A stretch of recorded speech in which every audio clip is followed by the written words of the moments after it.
It's not so tiny. It's not too bad, right? Yeah. Once you get here. Well, Scott Schreier, welcome to the Tiny Bench. Thank you. Happy Here to be in here. Your home in lovely Arizona. Scottsdale. Lovely Scottsdale, which I was promised sunshine and rainbows, and we're just getting rain. The rainbows will come after the rain. Yes, they'll get here. All right. In the theme of Tiny Bench, big questions, we're going to jump right in. I'm going to throw you a softball first. All right. Just an easy one. In your opinion, what is the sexiest accent in the world? Well, you probably know the Boston accent is voted the second yeah. best accent in the world, which is the best accent in the world is anything but the Boston accent. That's the correct answer. Yeah. But I like the New Zealand accent. Okay. And I hear I get it a lot because I speak a lot of times in monotone. But yeah, anything but the Boston accent is probably going to be okay. Yeah. I remember you posted something about the Boston accent being the second sexiest. Yeah. It sounds awful. That's too funny. So you have, I think your running career fascinates me because you've been like the original hybrid runner where you're crushing flat fast and you're crushing mountains. So what, in your opinion, allows you to do both at a really high level? And what do you like about each of those modalities? Sure.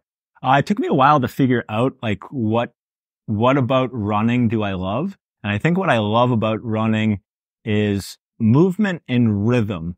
And while I grew up in Boston, when I got into running, a lot of the trails there are very technical. So you actually don't really get into a good rhythm because it's like run, hike, very steep, very whatever it could be. So while I grew up on those trails and I ran a lot of trail and got very comfortable running on technical trails, it wasn't my favorite. So I'd always tend to spend a lot of time, or at least half the time, running on road. So I feel like that really helped, where it was like, hey, I'm doing a lot of road work. I'm building a lot of fitness on those workouts, and I'm comfortable on rocky terrain. So then I can kind of take some of that fitness and then apply it to trail running. Whereas I think a lot of runners that are perennially on technical trails, like if you look at the data, a lot of times they're like struggling to even just kind of keep effort, maybe even in aerobic, because they're moving so slow because it's so technical. So I feel like I just had a lot of success where I could take, the road running and then apply that speed onto trails, and that a lot of times if we think of running, we think of limiting factors. And for some athletes on technical trails, limiting factors could be their engine, how fit they are. But the other limiting factor could be is how comfortable are they on that terrain. So I think as each athlete has to ask themselves, what is my limiting factor? Is it fitness? Is it being comfortable on trail? So I feel like I can kind of do both, and it works out pretty well for me. I love that. So how do you, because you just came off of 161-ish miles at Desert Solstice. You're back on trails, probably going to do a big trail mountain race this year. Is there any process of switching gears that quickly, or is it always kind of in your back of your mind that, hey, I can do both at any given day? Sure. Yeah, I do get specific as it gets closer to the event. Like I'm always like, hey, we'll just build as much fitness as we can when we're far away from the event. And then when it gets close, it's like, all right, get really specific to the event. So throughout the, most weekdays I'm running on the bike path because it's right out my door. And then as it gets closer to whatever event, if it's a mountain event, I might go live in the mountains for a month or two and just run primarily trails. So I think that's where it comes from. It's just like knowing, okay, let's get this big base of fitness. And then when we get close to the event, it's like, go get on that kind of stuff and spend the next 2 months doing that. Yeah. All right. Switching topics. When I first started this series, one of the things I was most fascinated by was talking to people that have accomplished running or fitness goals at a really high level and getting into their mindset when they hit that like absolute low point in their race. So what happens when you just are done racing, but you have 30 miles to go or 20 miles to go? Like what is it in you, or what is your mantra, motivation, whatever, that allows you to continue competing at a high level when your brain is saying, dude, like, let's go home? Yeah. Yeah, I mean, it's obviously something I work on in training. I was fortunate enough to kind of learn I need to be good at mental skills early. So one thing that just kind of turned into a habit is at the top of each hour, like, and not that I'm like looking at my watch, but if I look down and see, okay, it's been an hour, it's been 2 hours, but I try to think, I bring a positive mental image of just something that I'm grateful for. A lot of times it's family, friends, pets, and that really helps. The other thing is I'm not good in the pain cave, so I try to avoid it by pacing these events well and trying to become like really good at strategy, because all of us are going to go into the pain cave late in the event. And for me, I don't like being there. Yeah. So I try to avoid it until the very end. And those races that don't go well and I'm there early, it usually doesn't end well for me. Yeah, I'm similar. I think I'm mentally strong, but I'm more mentally strong just avoiding the main pain cave than I am like getting in and out of it. Because once I'm in it, it's like I'm probably going to cry on my partner's shoulder, and like it's not going to look good for anybody. Yeah. You don't want the cameras there when that happens. Yeah. I'm the same. Try to avoid it. It happens. Another thing, and it sounds so silly, that really helps me throughout races if I'm in a low point, maybe not in the pain cave, but in a low point, is I literally just tell myself all I have to do today is run. And that really puts things in perspective. Like I've probably worked my butt off for a few days so that I have the weekend free so I can go race. And then it's just like, what am I complaining about? I'm literally just out here racing. Yeah. Life is good. And that can really, really help put things in perspective for me. Yeah. Perspective is so huge. One of the things that I think about a lot is the day eventually in my life, whether it's tomorrow or 30 years from now, I'm not going to be able to run again. And 70, 80, 90-year-old me, like I owe that to that Don to keep running today. Because like if I can go another mile today, like I'll put that in the bank for when I'm 90 and can't, and think back on that. That's doing my future self credit. Absolutely. All right.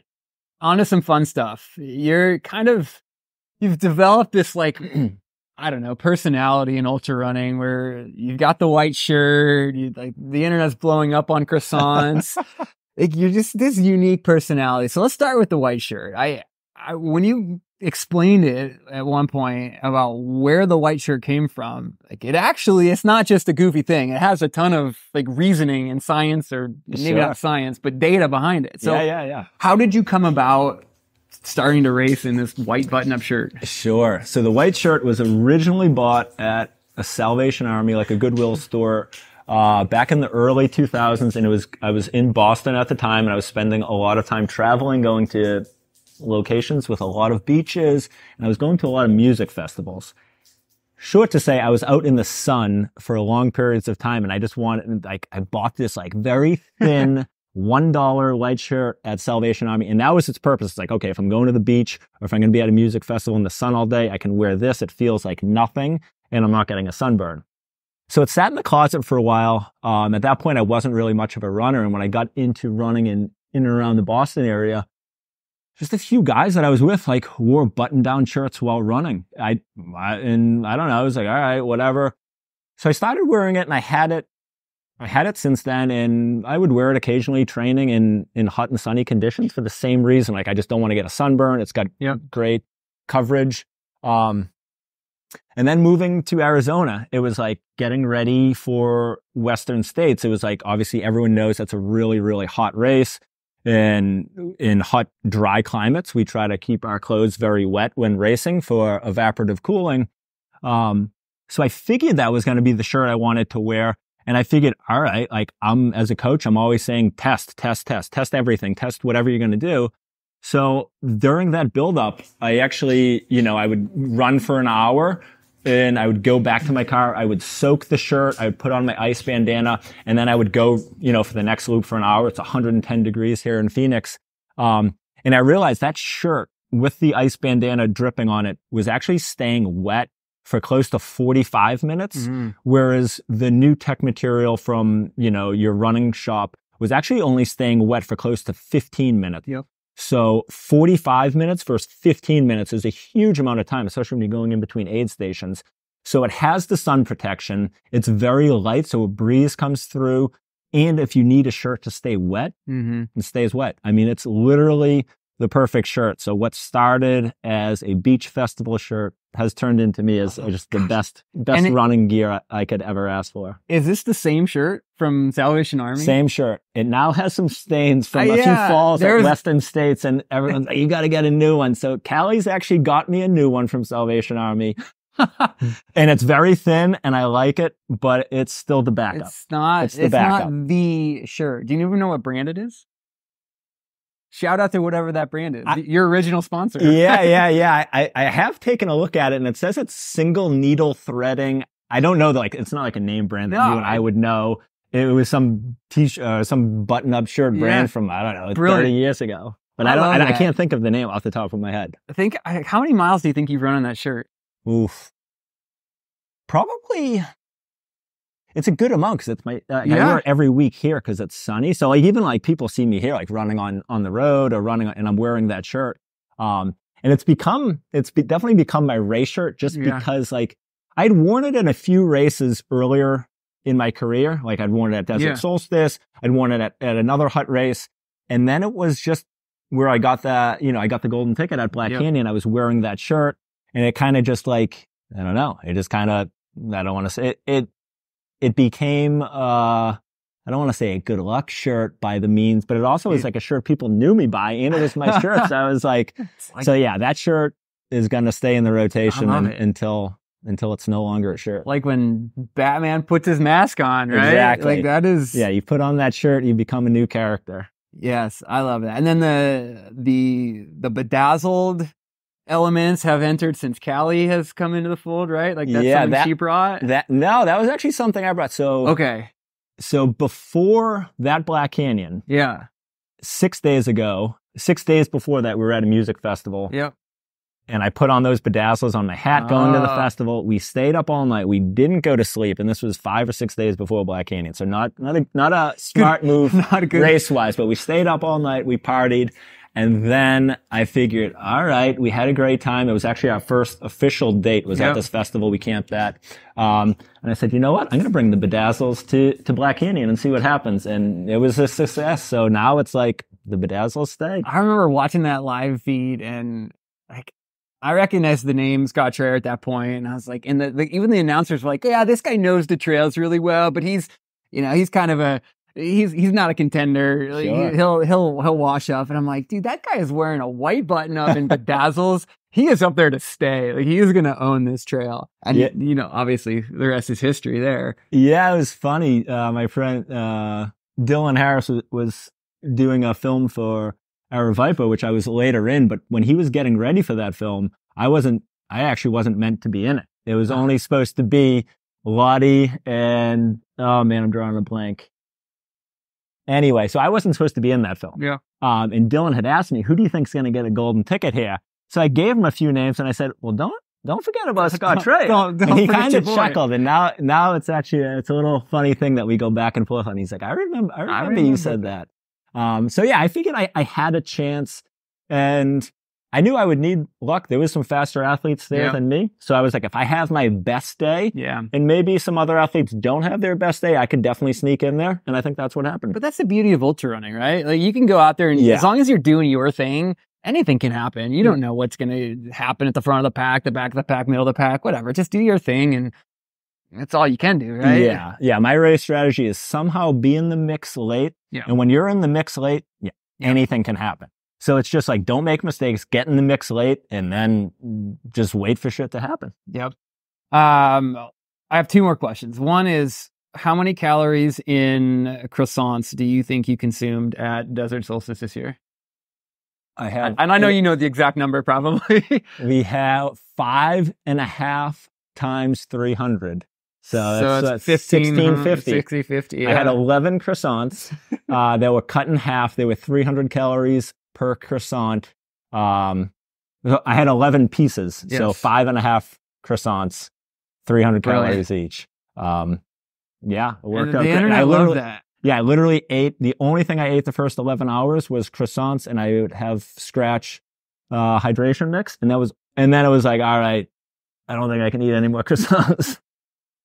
That's you broke the internet that day. Like the running internet was like, is this guy really just running on croissants? And I was like, yes, he is. I don't know. I'm not on Twitter, but I'm guessing you were trending on Twitter. Yeah. I'm just going to go guess that. Yeah, it's definitely unique for someone to break some American records with wearing a white button-down shirt and eating croissants out there. It's not your typical runner style. I love it, but that's your whole career, right? In a nutshell, it's like not your typical runner style. Going to go out there and do something savage at a very elite level. Absolutely. Final thing I like to always tap into is at some point in your career, whether it's coaching, whether it's running, whether it's whatever, somebody gave you a piece of advice that has stuck with you to this day or has somehow impacted you. What is a piece of advice that has really helped you in your life, either as a runner, coach, whatever? Yeah, I'm going to go with a really simple one. Jay Smithberger, a friend of mine, said to me, and I think it was at Cascade Crest, and it was simple, but I apply it to everything. And that was, it's just running. Mm-hmm. So I think about that when times like get tough out there in your training, or if you're out there like in a low spot, it's like, hey, we don't need to make anything more of this. It's literally just running. So if you have a bad day or a good day, yeah, celebrate it or whatever. But it's literally at the end of the day, it's just running. It's not that hard. You put one foot in front of the other. And like I said, so that's kind of something that has stuck with me, and I kind of apply it to all sorts of running scenarios. Like I said, if it's a bad race, it's easy to shake off. There's going to be another one. Or if things are just getting hard and I can just kind of think like, hey, this is just running. I'm really good at this. I do it a lot. So that little piece, it's just running, has really stuck with me. Awesome. Scott, thanks for coming on the Tiny Bench. Absolutely, Don. Appreciate you. Cool.